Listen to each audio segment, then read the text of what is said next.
बिस्मिल्लाहिर्रहमानिर्रहीम। आज गुफ्तगू होगी कि ज़कात किन लोगों पर फ़र्ज़ है और कितनी फ़र्ज़ है। ये दो बातें आज की गुफ्तगू में करेंगे हम लोग। तो पहली बात कि ज़कात किन लोगों पे फ़र्ज़ है, तो इस सिलसिले में आप समझ लीजिए कि ज़कात के फ़र्ज़ होने के लिए कुछ शराइत हैं। वो शर्तें जब पाई जाएंगी तो उस शख्स पर ज़कात फ़र्ज़ होगी, और अगर उन शर्तों में से कोई शर्त नहीं पाई जा रही है तो फिर ज़कात फ़र्ज़ नहीं है। उन शराइत में से पहली शर्त है कि वो आदमी मुसलमान हो। तो मुसलमान पे ज़कात फ़र्ज़ है। अगर मुसलमान नहीं है, गैर मुस्लिम है, काफिर है, हिंदू है, तो उस पर ज़कात फ़र्ज़ नहीं है। जैसे और इबादत उन पे फ़र्ज़ नहीं है, इसी तरह से ज़कात भी उन पे फ़र्ज़ नहीं है।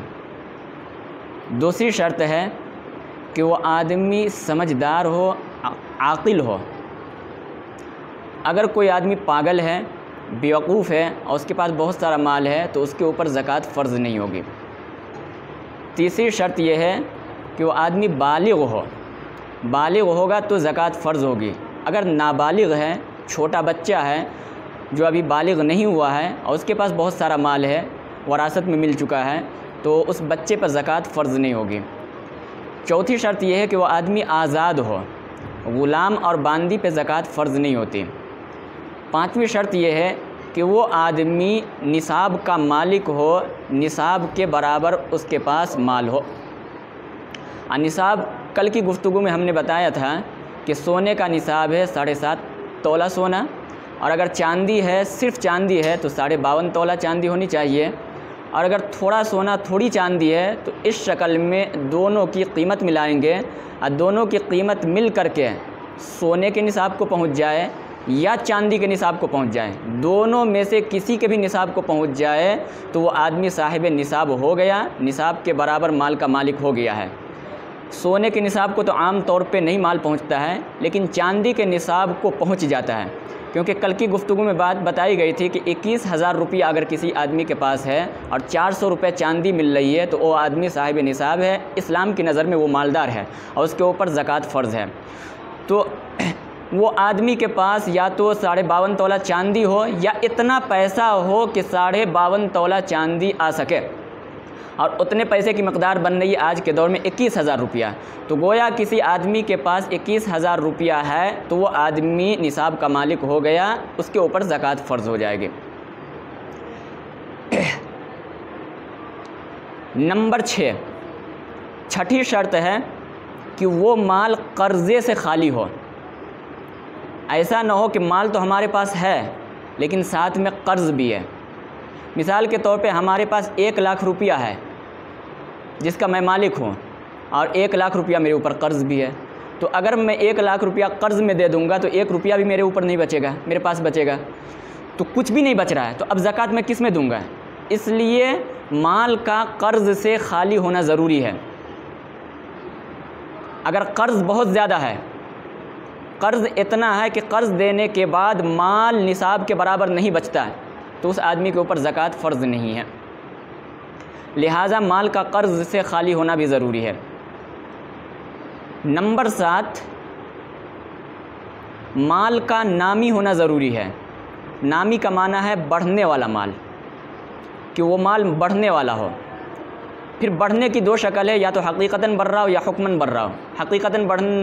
हकीकतन जैसे सामान्य तिजारत है कि बढ़ते रहता है, और हुक्मन जैसे सोना और चांदी है कि इसको शरीयत माल नामी मानती है, तो ये बढ़े चाहे ना बढ़े ये माल नामी है, इसके ऊपर ज़कात फ़र्ज़ होगी। 8वीं शर्त है कि ज़कात फ़र्ज़ उस वक़्त होगी जब हौलान हौल हो जाए। हौलान हौल का मतलब है 1 साल मुकम्मल उस माल के ऊपर गुज़र जाए। 1 साल से पहले उस माल पे ज़कात फ़र्ज़ नहीं होती। ऐसा नहीं होता कि आज किसी के पास 1 लाख रुपया आया तो आज ही ज़कात उस पे फ़र्ज़ हो गई, ऐसा नहीं है। या 2 महीने के बाद ज़कात फ़र्ज़ हो गई, ऐसा नहीं है। बल्कि आज अगर 1 लाख रुपया आया है तो आज के बाद से लेकर के मुकम्मल 1 साल तक ये 1 लाख रुपया रहे, या बीच में कम और ज़्यादा हो जाए उससे कोई मसला नहीं है। आखिर साल में, आइंदा साल इसी दिन निसाब के बराबर माल हो तब जाकर के ज़कात फ़र्ज़ होगी। अगर आइंदा साल निसाब के बराबर माल नहीं है तो फिर उस पर ज़कात फ़र्ज़ नहीं होगी। मिसाल के तौर पे आज रमज़ान की कितनी तारीख़ है? 13। आज रमज़ान की 13 तारीख़ है। आज मेरे पास 25,000 रुपया हुआ तो मैं निसाब का मालिक हो गया। आज ही मेरे ऊपर ज़कात फ़र्ज़ नहीं होगी। आइंदा साल 13 रमज़ान को, आज ही के दिन 13 रमज़ान को मैं देखूँगा, अगर 25,000 या 25,000 से ज़ायद है यानी निसाब के बराबर माल है, 21,000 ये निसाब के बराबर माल समझा जाता है, तो अगर 21,000 या इससे ज़ायद है, 25,000 है, 30,000 है, 50,000 है, 1 लाख है, तब तो जाकर के ज़कात फ़र्ज़ होगी। और अगर आइंदा साल मेरे पास निसाब से माल कम हो गया, मिसाल के तौर पे आइंदा साल इसी तारीख़ को 25,000 नहीं रहा, 10,000 हो गया, तो अब ज़कात फ़र्ज़ नहीं होगी। अगर दरमियाने साल में माल कम या ज़्यादा हो रहा है तो उसका एतबार नहीं है, आप ये याद रखें। दरमियाने साल में माल कम हो जाए, ज़्यादा हो जाए, उसका एतबार नहीं है। साल के आखिर में इसी दिन आइंदा साल देखा जाएगा कि कितना माल है। मिसाल के तौर पे आज 13 रमज़ान को मेरे पास 25,000 रुपया है, 6 महीने के बाद मेरे पास 1 लाख रुपया हो गया, और आइंदा साल इसी तारीख़ को मेरे पास 50,000 रुपया है। तो आज मेरे पास 25,000 है, आइंदा साल इसी तारीख़ को 50,000 रुपया है, बीच में मेरे पास 1 लाख रुपया हो गया था। तो बीच में जो 1 लाख रुपया हो गया था उसका एतबार नहीं है। साल के आखिर में जो मेरे पास 50,000 रुपया, उस 50,000 का एतबार होगा और उस 50,000 पे ज़कात फ़र्ज़ होगी। दूसरी मिसाल ये समझे, आज मेरे पास 1 लाख रुपया है, बीच साल में जाकर के 20,000 रुपया मेरे पास बच गया, 25,000 रुपया बच गया।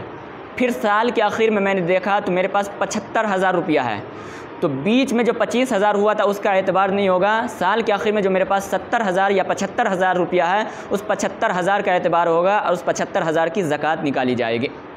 दूसरी बात ये समझें कि हर माल पे अलग अलग साल गुज़रना ज़रूरी नहीं है। एक माल पे अगर साल गुज़र गया तो बीच में जो माल आते गया है उसको आखिर साल में शुमार किया जाएगा। मिसाल के तौर पे समझिए मेरे पास आज 25,000 रुपया है, तो मैं निसाब के बराबर माल का मालिक हो गया, मैं साहिब निसाब हो गया, इस्लाम की नज़र में मैं मालदार हो गया। 6 महीने के बाद जाकर के मेरे पास 25,000 रुपया और आ गए,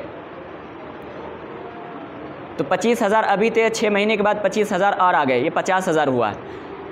आइंदा साल जब आखिरी साल में मैंने देखा इसी तारीख़ को 13 रमज़ान को, तो मेरे पास 50,000 रुपये थे। तो अब मैं ज़कात 50,000 की निकालूंगा। मैं ये नहीं कह सकता कि 1 साल तो सिर्फ 25,000 रुपये पे गुजरा है, बाकी जो 25,000 है वो तो 6 महीने के बाद आया, उसको तो अभी 6 ही महीने हुए हैं, उस पर साल नहीं गुजरा है। तो बीच में जो माल आ रहा है उस पर अलग अलग साल गुजरना ज़रूरी नहीं है, एक माल पे साल गुजर गया तो बस काफ़ी है। लिहाजा आइंदा साल मुझे 50,000 की ज़कात निकालनी पड़ेगी। 25,000 वो है जो मेरे पास पूरे साल रहा, और 25,000 वो है जो अभी 6 महीना हुआ उसको आए हुए, दोनों पर ज़कात निकालनी पड़ेगी। तो ख़ुलासे कलाम यह है कि ज़कात के वाजिब होने के लिए भी शर्त है कि हौलान हौल हो, यानी मुकम्मल 1 साल गुजर जाए। जैसे ही माल आया फ़ौरन अल्लाह ताला उस पर ज़कात को फ़र्ज़ नहीं करता है, 1 साल वो माल रहे तब जाकर के ज़कात फ़र्ज़ होगी। दूसरा मसला, ये तो ज़कात के फ़र्ज़ होने के और वाजिब होने की शर्तें थीं कि ये सब शर्तें पाई जाएंगी तब जाकर के ज़कात फ़र्ज़ होगी, ये शर्तें नहीं पाई जा रही तो ज़कात फ़र्ज़ नहीं होगी।